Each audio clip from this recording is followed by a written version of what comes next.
The night she slipped into my bed without saying a word taught me what real friendship actually means. The rain was hitting hard against the windows that Thursday night. David sat at his small desk, books scattered everywhere, trying to finish his college work. The apartment felt too quiet with his roommate Jake away for the weekend. Just him, his coffee cup, and a pile of papers that seemed to grow bigger every time he looked at them. His phone buzzed around midnight. A message from Maya popped up on the screen. They had been friends since freshman year, always helping each other with studies and life problems. She was the kind of person who could walk into any room and make friends within minutes. David was more the quiet type, but Maya never made him feel awkward about it. "Hey, are you awake? I'm in trouble," her message read. David immediately called her back. Maya's voice sounded shaky, which was unusual for someone who was always so confident. "I got locked out of my apartment," she said. "The landlord isn't picking up his phone and I have nowhere to go. It's pouring rain and I'm standing outside getting soaked. Come over right now," David said without thinking twice. "I'll leave the door unlocked." "Are you sure? I don't want to bother you." "Maya, just come. We'll figure it out." 20 minutes later, David heard footsteps in the hallway. Maya walked in looking like she had been through a storm, which she literally had. Her hair was dripping wet, her jacket completely soaked, and she was carrying just her purse and laptop bag. "I'm so sorry about this," she said, shivering. "I know it's really late." David was already moving around the apartment, grabbing towels from the bathroom and pulling blankets from his closet. "Stop saying sorry. That's what friends are for, right?" He made her some hot tea while she dried off and changed into one of his old college sweatshirts. It was way too big for her, but she looked grateful to be warm and dry. They sat on his couch and Maya explained what had happened. Her roommate had moved out 2 weeks ago without much notice, leaving her with rent she couldn't afford alone. She had been looking for a new place but hadn't found anything yet. The landlord was pressuring her about next month's payment, and tonight he had changed the locks without warning. "I should have seen this coming," Maya said, staring into her teacup. "I've been so stressed about everything. School, money, finding a place to live. I feel like I'm failing at being an adult." David had never seen Maya like this. She was always the one with plans, always helping other people solve their problems. Seeing her vulnerable and worried made him want to help even more. "You're not failing at anything," he told her. "You're dealing with a difficult situation that wasn't your fault. Your roommate left you hanging, and your landlord is being unreasonable. None of that is on you." Maya smiled for the first time that evening. It wasn't her usual bright smile, but it was real. "Thank you for letting me crash here. I promise I'll figure something out tomorrow." "Don't worry about tomorrow right now," David said. "You need sleep first." He showed her around the apartment, pointing out where everything was. The bathroom, the kitchen, extra blankets in the hall closet. He set up the couch with pillows and a thick comforter, making sure she would be comfortable. "This is perfect," Maya said, though David could tell the couch wasn't really ideal for sleeping. It was old and not very long, but it was better than being locked out in the rain. "If you need anything during the night, just wake me up," he said. "My room is right down the hall." David went to his room but couldn't fall asleep right away. He kept thinking about Maya's situation and wondering if there was more he could do to help. He had some money saved up from his part-time job at the campus library. Maybe he could help her with a deposit on a new place, or she could stay here for a few days until she figured things out. The apartment was quiet except for the rain still tapping against the windows. David stared at the ceiling, listening for any sounds from the living room. He heard Maya moving around, probably trying to get comfortable on the couch. He felt bad that he had the big, comfortable bed while she was stuck on the old couch, but he wasn't sure if offering to switch would make things weird between them. Around 2 in the morning, he heard her phone ring. She answered it quietly, but he could still hear her voice through the thin walls. It sounded like she was talking to her parents, explaining her situation. He couldn't make out all the words, but her tone sounded frustrated and tired. David thought about their friendship. Over the past few years, Maya had always been there for him when he needed someone to talk to. When he was stressed about his classes, when he was worried about his future, when he just needed someone to listen. She had a way of making everything seem manageable, even when life felt overwhelming. Now it was his turn to be there for her. He just hoped he could be as good a friend to her as she had always been to him. Tomorrow they would figure out a plan, but tonight she was safe and dry, and that was what mattered most. David lay in his bed staring at the ceiling. The digital clock next to his bed showed 2:47 a.m. and he still couldn't fall asleep.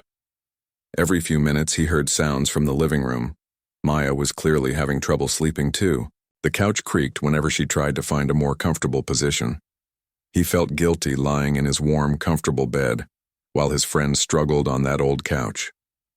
The thing was at least 10 years old, with springs that had given up long ago. Jake had found it on the street when they first moved in, and they had kept it because it was free. Now David wished they had invested in something better.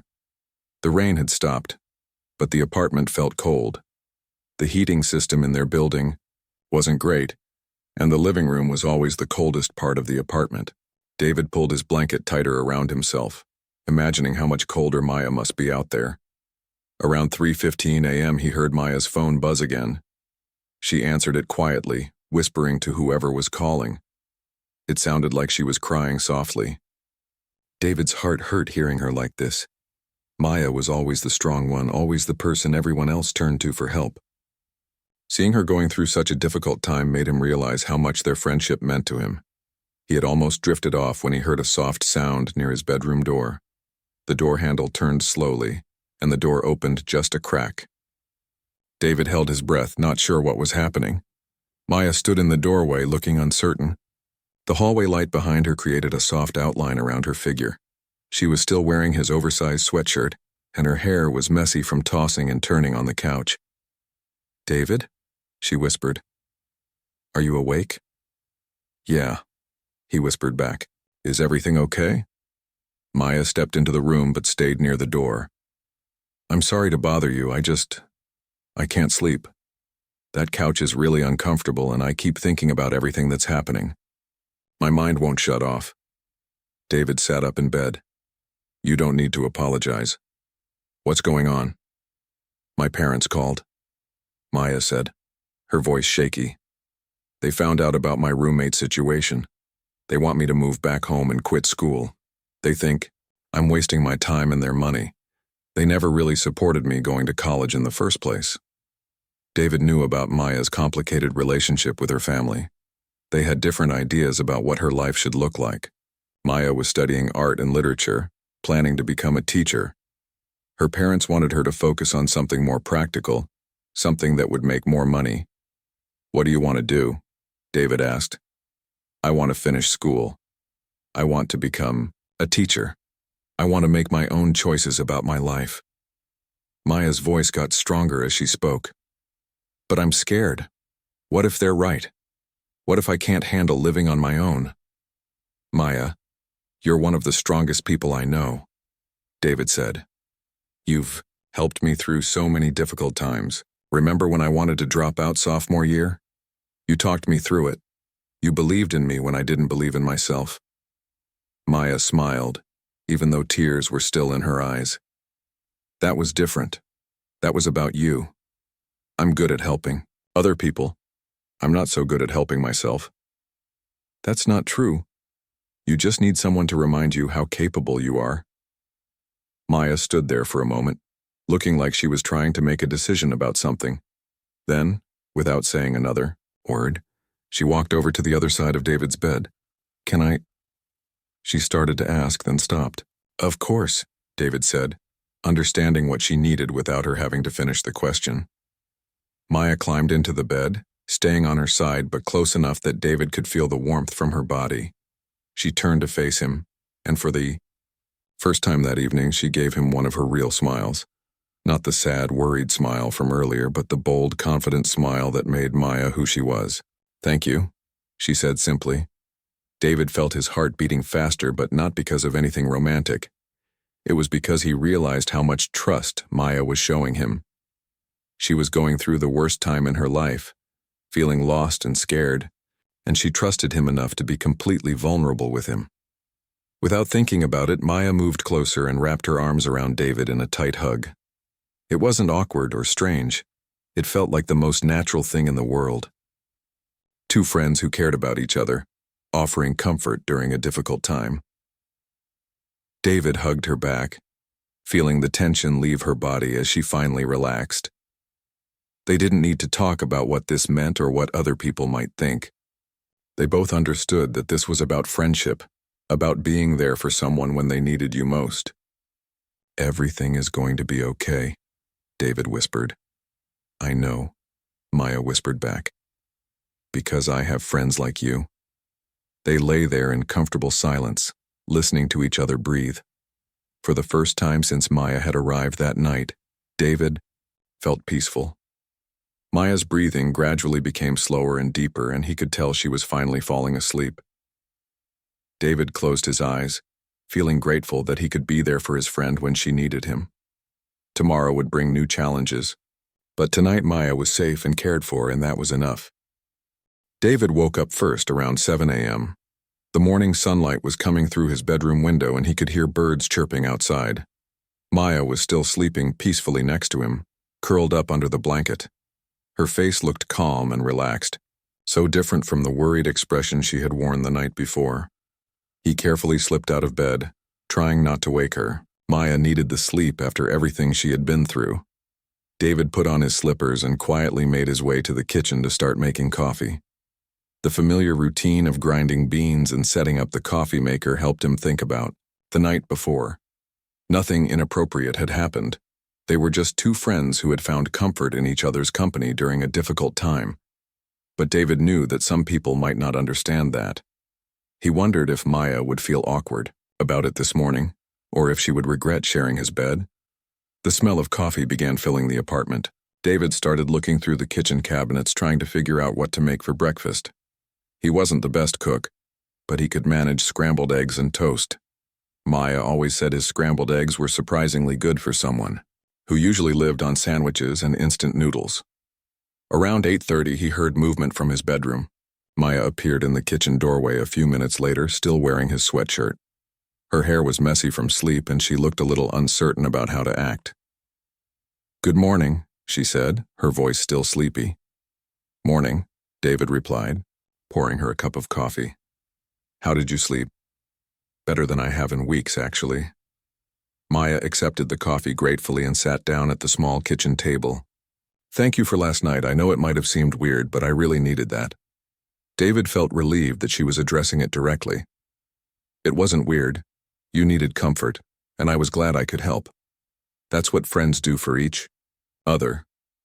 Maya smiled, and it was her real smile again. "You're a good friend, David.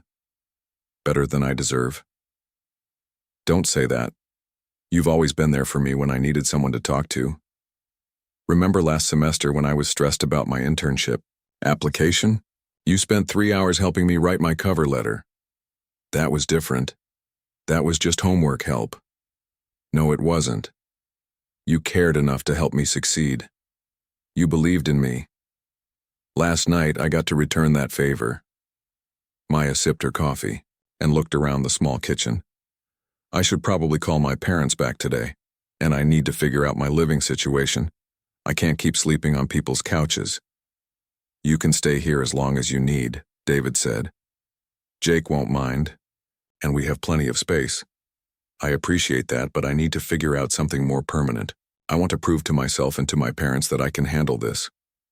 David started making breakfast while they talked. Maya told him more about her conversation with her parents the night before.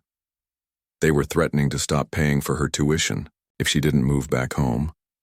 Her father had never really understood why she wanted to study literature and education. He thought she should focus on business or something more practical. "The thing is," Maya said, "I love what I'm studying. When I'm in my literature classes or when I'm working with kids at my tutoring job, I feel like I'm doing exactly what I'm supposed to be doing. But then I talk to my parents, and they make me feel like I'm being naive and unrealistic." David plated their eggs and sat down across from her. "What do you think? Deep down, what do you really want?" "I want to finish school. I want to become a teacher. I want to help kids love reading and writing the way my high school English teacher helped me love it. Maya's voice got stronger as she spoke. I know it's not going to make me rich, but it's what I want to do with my life. Then that's what you should do, David said. And if your parents can't support that, then you'll find another way to make it work. Easier said than done.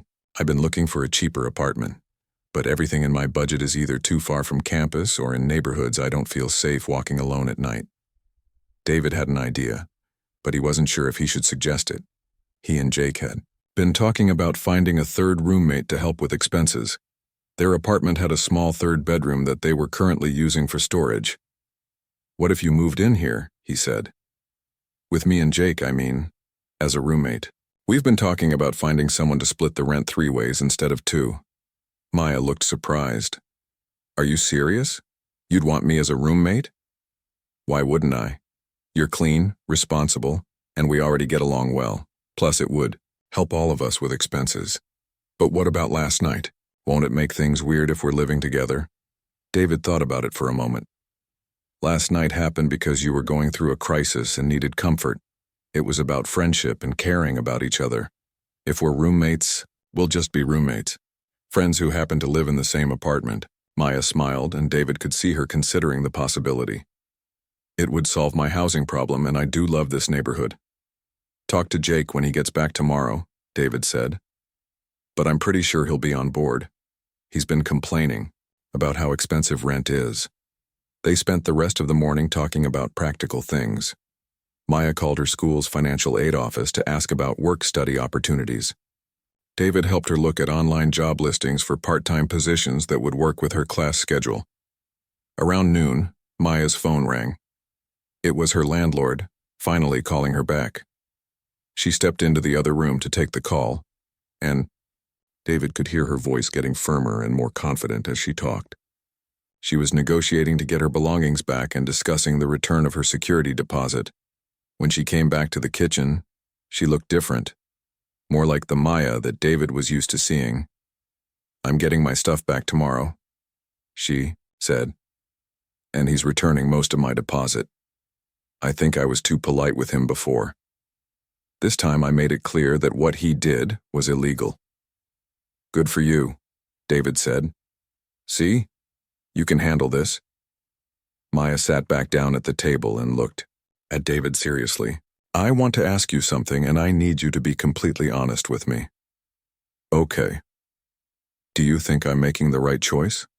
Staying in school, trying to become a teacher, fighting for what I want instead of just doing what my parents think is best? David didn't hesitate. I think you're making the exactly right choice. You're following your passion and working towards something that will make you happy. Not everyone is brave enough to do that. Thank you, Maya said quietly. For everything. For letting me stay here. For believing in me. For being the kind of friend everyone needs, but not everyone is lucky enough to have. David felt his cheeks get warm from the compliment. You do the same for me. You have done the same for me. Maybe, Maya said with a grin. But I've never slipped into your bed in the middle of the night. They both laughed, and David realized that any awkwardness from the morning was completely gone. They were just David and Maya again, best friends who would do anything for each other. Jake came back from his weekend trip on Sunday evening, carrying a duffel bag and wearing a confused expression, when he saw Maya's belongings neatly organized in the corner of the living room. David had prepared for this conversation, but he still felt nervous about explaining the situation. Hey, Maya, Jake said, dropping his bag by the door. What's going on? Are you moving in or something? Maya and David exchanged a look. They had talked about how to handle this conversation, deciding that honesty was the best approach. Actually, Maya said, that's kind of what we wanted to talk to you about. They sat down in the living room and Maya explained her housing situation. Jake listened without interrupting, nodding along as she described the problems with her roommate and landlord. David watched his friend's face, trying to gauge his reaction. So you want to move into our storage room? Jake asked when Maya finished her story. If you're okay with it, David said. We'd split the rent 3 ways instead of 2. It would help all of us financially. Jake was quiet for a moment, thinking it over. David knew his roommate well enough to know that he was practical above all else. The financial benefit would definitely appeal to him. I'm fine with it, Jake finally said. But I have one question. What's the deal with you two? Are you dating now or what? David felt his face get hot. No, we're not dating. We're friends. Good friends. Okay, but... Jake looked between them. People are going to assume things if you're living together. What people? Maya asked. People at school. Your friends, her friends. Everyone's going to think you're together. David hadn't really thought about this, but he realized Jake was probably right. Their college wasn't huge, and gossip traveled fast. If people saw Maya living at their apartment hanging out with David all the time, they would naturally assume it was romantic. Does it matter what other people think? David asked. It might, Jake said. What happens if one of you starts dating someone else? How's that going to work? Maya shifted uncomfortably on the couch. I hadn't thought about that. The conversation continued for another hour. Jake wasn't trying to be difficult, but he wanted to make sure everyone had considered all the possible complications. David appreciated that his roommate was looking out for everyone involved. The next week, Maya moved into the small third bedroom. It was barely big enough for a bed and a desk, but Maya said it felt like a palace compared to sleeping on couches. David helped her move her belongings from her old apartment, and Jake pitched in too, carrying boxes up 3 flights of stairs. Almost immediately, David noticed that Jake had been right about people making assumptions. When they went to the campus coffee shop together, David saw other students looking at them differently. Some people smiled and nodded like they approved of him finally getting a girlfriend. Others seemed surprised, like they couldn't believe someone like Maya would be interested in someone like David. The assumptions became more obvious when they were studying in the library. Maya had always been friendly with everyone, but now David noticed that fewer people stopped to chat with her. Some of her female friends seemed cooler toward her, like they thought she was keeping secrets from them. I think people are talking about us, Maya mentioned one evening while they were making dinner together. Yeah, I've noticed that too, David said. Does it bother you? A little. Not because I care what they think, but because it's affecting my friendships. Lisa barely talks to me anymore, and we used to study together all the time. David felt guilty. He had been so focused on helping Maya that he hadn't considered how their living arrangement might impact her social life. Maybe you should talk to Lisa, he suggested. Explain the real situation. I tried. She thinks I'm lying to protect your feelings or something. She can't believe that a guy and girl can just be friends. This frustrated David more than he expected. He and Maya had a genuine, caring friendship. Why was that so hard for people to understand? The situation got more complicated when Maya's ex-boyfriend Ryan showed up at their apartment one evening. David answered the door and Ryan pushed past him without being invited in. Where is she? Ryan demanded.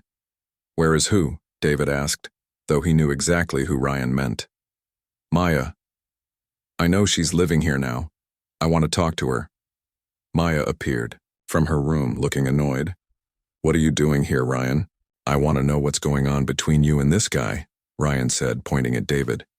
People are saying you moved in with him right after we broke up.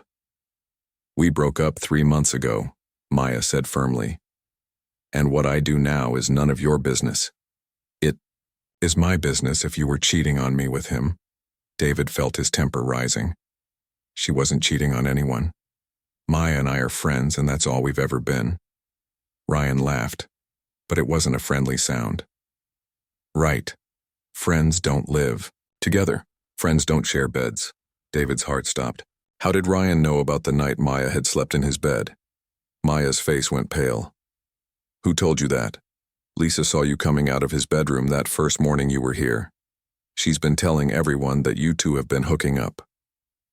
David felt angry and protective at the same time.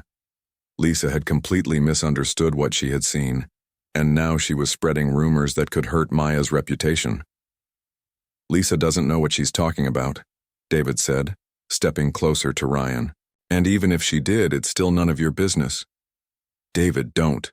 Maya said, putting a hand on his arm. He's not worth it. But David was tired of people making assumptions about their friendship.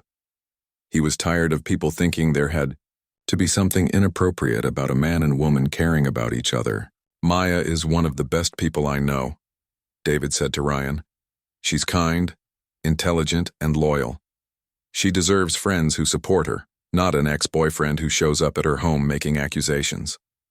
Ryan looked like he wanted to start a fight, but Jake chose that moment to come home.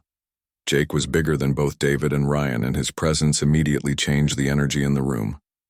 "Everything okay here?" Jake asked, looking directly at Ryan. "I was just leaving," Ryan said, backing toward the door. After Ryan left, Maya sat down heavily on the couch. "I'm sorry you got dragged into that," she said to David. "I'm not sorry," David replied. "Someone needed to stand up for you." Maya looked up at him with tears in her eyes. "Thank you for defending me, for believing in me, for being exactly the kind of friend I needed." David sat down next to her. "That's what friends do, real friends." "I know.